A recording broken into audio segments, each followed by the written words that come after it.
If I could look back and say, what would be the one thing that I would do differently? That would be to hire sooner, to bring on people sooner. That would be my regret, that I didn't do sooner. Yeah. Now, when you say that, V, are you talking about W-2 full-time employees that you manage, or are you talking about like a AdWords company that can manage your online presence? More like a team, like a coordinator, an acquisition person, more like team member within the organization. Gotcha. Okay. Yeah.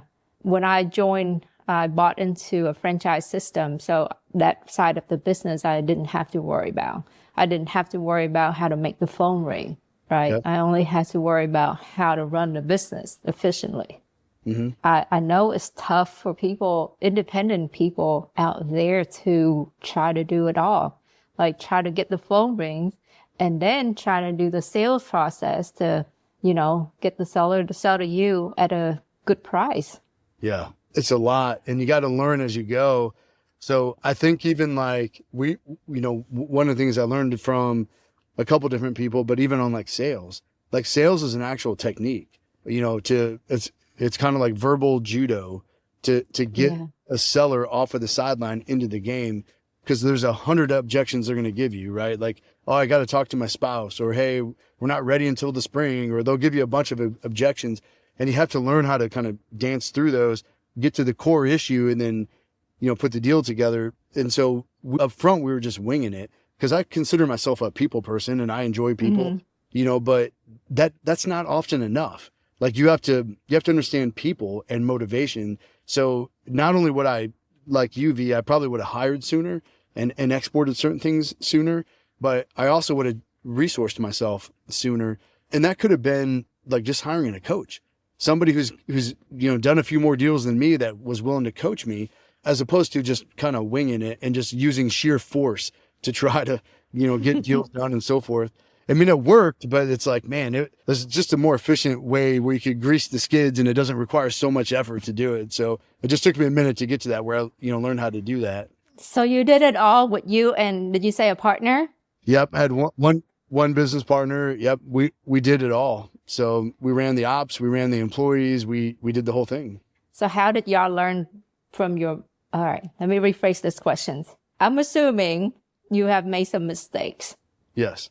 Were there any detrimental mistake, big mistake, and you wish you would have learned it, or you think you would have learned it had you had a coach? Yes.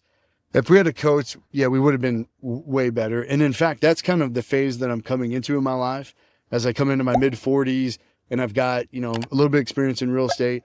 I just want to coach people because I'm a natural coach. I enjoy doing that. So if you know someone looking, if anyone out here is listening and they're interested in being coached, shoot me a note. I'd love to talk to you about what that looks like. But no, we made huge mistakes. Like one time, because I thought after we were doing like 15, 20, 25 a month, I thought we could do this forever and do it anywhere. And so we're in Fredericksburg, and Virginia Beach is about 3.5 hours away, about 3 hours away. We started flipping down there, and I'll just save you all the details, but we did it for about a year. And in that year's time, we lost about $1 million, like a straight up $1 million. And that's because we had cost creep on every deal. Like a contractor would bid us and they'd say, that's $45,000 to renovate that. I'd look at the books and I'm like, how are we in this thing for $80,000-$90,000 already? So we had cost creep on deals. We had crazy things happen. Like literally one day before closing, a house burnt down on us. I mean, I could go through the whole litany of things, but the truth is we didn't know what we were doing. We were going into a market with a model that really shouldn't have been exported because it was all personality driven, and on I could go. But yeah, we learned a couple really costly mistakes, and that was one of them. So well, that was $1 million mistake, you said. Yeah, V, it might be more than that. And when we really go back and look at it, I mean, in 1 year's time, we lost a ton of money, but I learned in the process. But man, here's the thing. The market at the time kept doing this. It kind of plateaued for a minute, then it went up. The truth is, if the market had at any time corrected and gone back down, I would not be sitting here today. In that moment, that was in 2016, 17.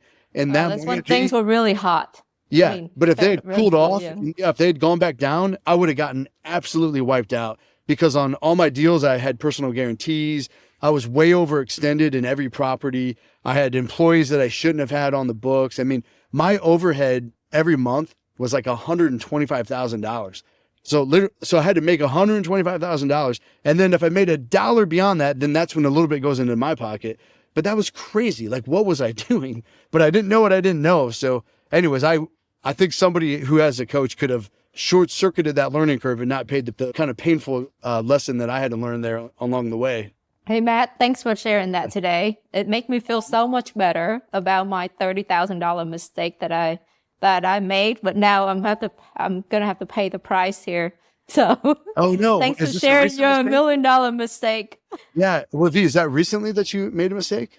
Well, not quite recently, but I come to now realize that I mean, it's combinations of things, right? I don't make mistake a lot.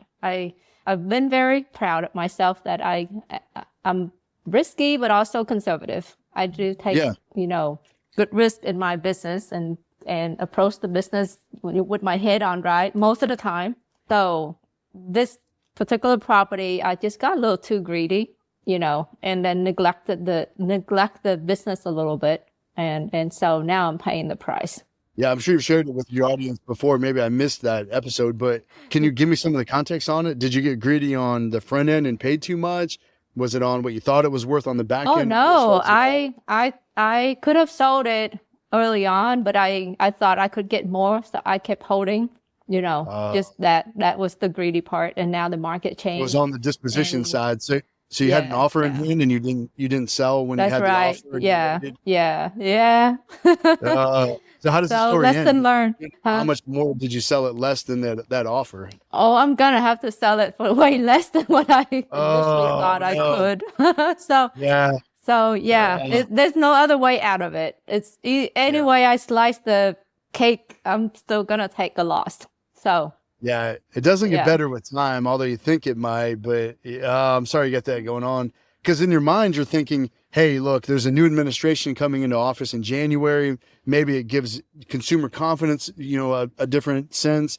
Maybe the interest rates get hiked. I mean, who knows? We're all speculating, but you can rationalize in your mind. But the truth is, every day costs you $1. So the real thing is, you take a bird in the hand while you got it, right? Like, sell the thing and just move on and keep going, right? So, opportunity lost. Yeah, that's a painful lesson. Oh man, V. Yeah. So a deep scar for me. One strike. Hey, but I always tell people, if you don't fail periodically, then the truth is you're probably not pushing hard enough. Because in this business, there's times when you got to take a little bit of a risk. Maybe it's on the purchase. You're like, hey, I see more value in this than other people, and I'm going to buy it. Or maybe it's on the ARV, or maybe it's on the renovation cost. But like, it's okay out of like 1 out of every 10, like, to fail, but you make good money on 9 out of the others. Like, that's okay. As long as you're making more than you're losing, you can live to fight another day, right? That's right. I think, I don't know if you do this, right? In all this, I'm talking about that with good spirit here, but it really come back to, like, at some point I may have gotten comfortable in the business, right? Got comfortable, and because of this, now I feel like my senses are awakened, and I'm paying more attention to the business. And I'm sure you probably experienced something similar, when you went through that growth transitions and you guys end up losing. Yeah, but I always tell people, like, this isn't a business for the faint of heart. Like, you've got to have a thick skin to be in it, because sometimes you fail, but as far as making money on a property, but just think of the overall business itself.